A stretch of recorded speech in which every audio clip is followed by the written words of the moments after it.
आपने बहुत से वीडियोस में खासकर डॉक्यूमेंट्री वीडियोस में ये 3D कैमरा एनिमेशन देखे ही होंगे। मैं भी अक्सर अपने इंट्रोस में ये यूज़ करता हूँ जो वीडियो को बहुत आकर्षित बनाता है। तो मेरे पास बहुत सारे पीएनजीस हैं जिसको मैं इस तरह से एक के ऊपर एक रखता जाऊंगा। इसको इस क्रम में रखना है कि जो भी चीज़ आप पीछे में चाहते हो उसे नीचे में रखो और जो भी चीज़ आपको आगे चाहिए उसे ऊपर रखो। अगर आप नहीं समझे तो बाद में समझ जाएंगे। इन सब को यहाँ पर लाने के बाद हम यहाँ एक कैमरा लेयर को ऐड करेंगे और साथ ही मुझे टाइमलाइन पर 2 पॉइंट्स भी बनाने हैं। एक यहाँ बना लेता हूँ 1 सेकंड पर और दूसरा यहाँ पर। मैं व्यू वाले ऑप्शन को टू व्यू पर सेट कर दूंगा जिससे हमारे पास 2 स्क्रीन आ जाते हैं। जो लेफ्ट स्क्रीन है उसको हम टॉप पर सेट करेंगे एंड जो राइट स्क्रीन है उसको मैं एक्टिव कैमरा पर सेट करूंगा। हमें सभी पीएनजीज को 3D में कन्वर्ट कर देना है। अब सबसे नीचे से शुरू करते हैं। सबसे पहले इस स्काई वाले पीएनजी को सेलेक्ट करो और उसे जेड डायरेक्शन में पीछे की ओर ले जाओ जितना दूर आप ले जा सकते हो। फिर उसके बाद इस ग्रीन माउंट को भी सिलेक्ट करो और उसे आसमान के ठीक आगे रखना है एंड फिर इस लैंड को सिलेक्ट करके इसे उस पहाड़ के आगे रखना है और क्लाउड को उस लैंड वाले पीएनजी के आगे। हमें सभी पीएनजीज को इस तरह से एक के बाद एक इस लाइन से रखते जाना है। ये कुछ ऐसा दिखना चाहिए। मैं चाहता हूँ ये क्लाउड वाली पीएनजी सिर्फ एक ना रहे बल्कि ज़्यादा रहेंगे तब सही रहेगा। तो मैं इसे डुप्लीकेट कर देता हूँ और इसे भी जेड डायरेक्शन में अलग अलग जगह शिफ्ट कर देता हूँ। अब सभी लेयर को हाइड कर दो। अब हम फिर से नीचे से शुरू करेंगे। सबसे पहले स्काई वाले लेयर को अनहाइड करते हैं। तो हम सबकी साइज को एडजस्ट करेंगे। जैसे कि ये स्काई बहुत छोटा लग रहा है तो इसे मैं बड़ा कर देता हूँ ताकि स्क्रीन के साइज का हो जाए। अब बारी है ग्रीन माउंट की। ये भी बहुत छोटा लग रहा है, इसे भी स्क्रीन में फैला देंगे और सही से एडजस्ट कर देंगे। इन क्लाउड्स को भी आगे पीछे इस तरह से हम जमा लेंगे। मैं इन सब पीएनजीज को आपको डिस्क्रिप्शन पर दे दूंगा। आप चाहे तो डाउनलोड कर सकते हो या फिर आप अपने खुद का एलिमेंट यूज कर सकते हो।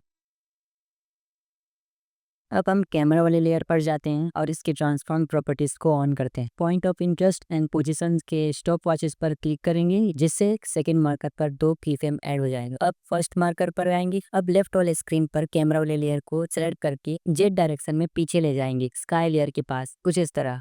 ये हमारा स्टार्टिंग स्क्रीन होगा। यहाँ एक टेक्स्ट ऐड कर देता हूँ।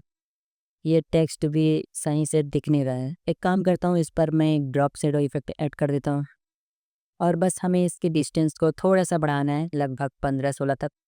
साथ ही सभी लेयर की तरह इसे भी 3D बनाना है और लेफ्ट स्क्रीन पर जैसे सबको मूव किए थे जेड डायरेक्शन पर इसे भी उसी तरह से मैं स्काई की तरफ ले जाऊंगा। अब ये कुछ इस तरह से दिखेगा।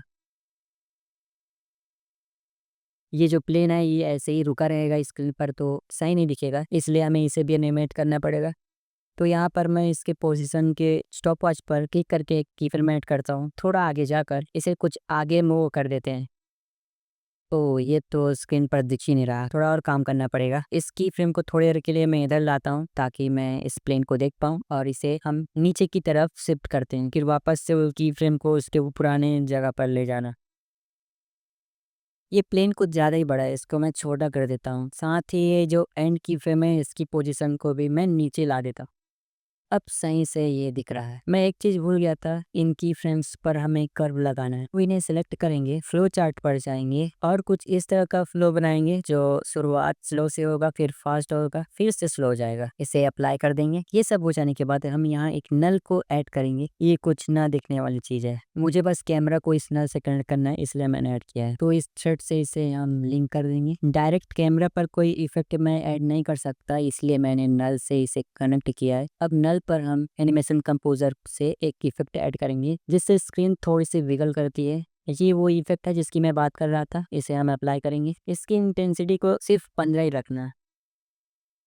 अब सारी पेजेस पर एक इफेक्ट ऐड करना है, ग्लो। पहले मैं इस बुक पर ऐड करता हूँ तो ग्लो का रेडियस मैं 100 कर देता हूँ पर ग्लो की इंटेंसिटी को जस्ट 0.6 रखना है। अब इस ग्लो को कॉपी करेंगे एंड बाकी सभी लेयर में पेस्ट कर देंगे। वैसे मैंने कैमरा पे ये वी एक्स्ट्रा लगा दिया था जो मैंने ध्यान नहीं दिया। मार्कर का इस साइड और उस मार्कर का उस साइड मुझे काम का नहीं है तो उन्हें हम रहने देते हैं। मेरे पास 3 ओवरलेज हैं जिनको हम यहाँ पर ऐड करते हैं। पहले तो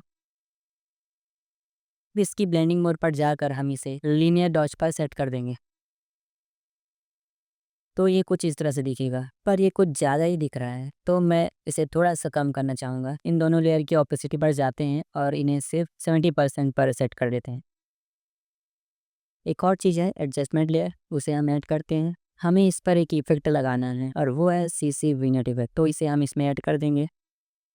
अभी सब हो जाने के बाद हम इन सब को प्री कंपोज कर देंगे। एक और लास्ट स्टेज जो बचा है वो है कि हमें इस प्री कंपोज पर एक इफेक्ट ऐड करना है, बेजियर वार्प। इनकी कोनों को होल्ड कर कर हमें इस तरह से इसमें खींच देना है एंड एट द एंड ये कुछ ऐसा लगेगा। तो फिर थैंक यू यहाँ तक देखने के लिए और सब्सक्राइब कर देना, और भी ट्यूटोरियल्स आते रहेंगे।